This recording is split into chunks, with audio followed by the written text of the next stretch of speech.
السلام علیکم ناظرین، میں تو سنا میزبان چودھری صبر شراز اس ٹائم جنازی ویڈ دسی رہا پلاک چکسوڑ ضلع میں پرداد کشمیر۔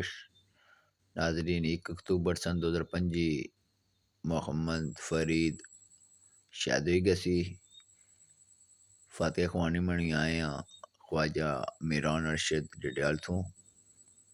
اللہ پاک معلومی مغفرت میں آمین ثم آمین۔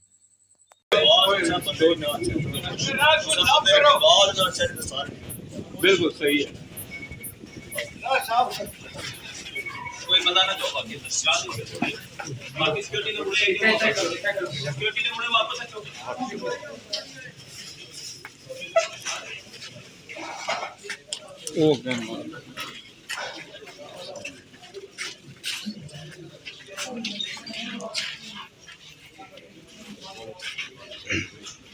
فرید سہنے والدہ جی کی شاید ایسی 1 اکتوبر سن 2025 لاک مقام پر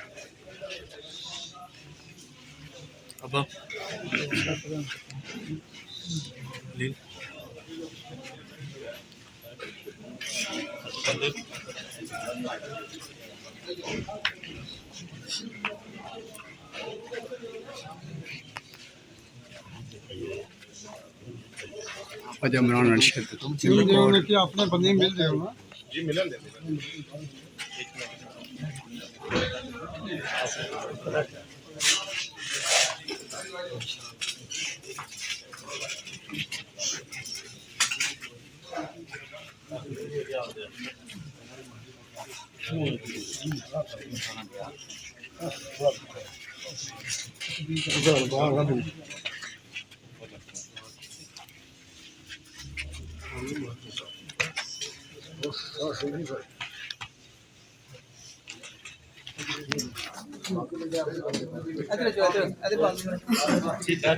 ناظرین ڈائریکٹ کوالا تو واپس آئے ہیں اسے نال کوالا سا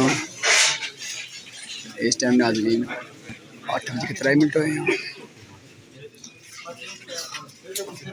4 اکتوبر سن 2025 8:03 ہوئے ہیں اس ٹائم۔ اللہ پاک معلوم جنس میں آمین ثم آمین۔ ناظرین بولن نہیں صحیح ہونا سیدھی سیدھی صاحب اپنی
ناظرین فاتح خوانی آخر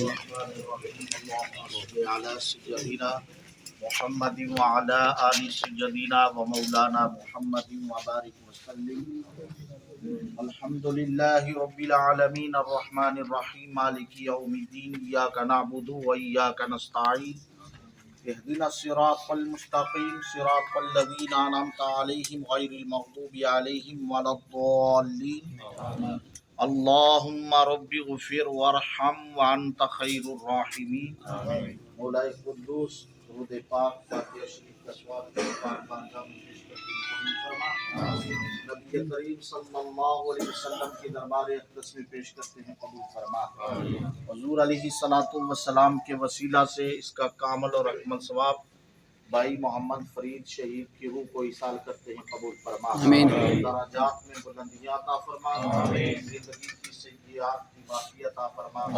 حسنات کو اپنی پاک بارگاہ میں قبول فرما کر ان کی کامل بخشش و مغفرت آمین.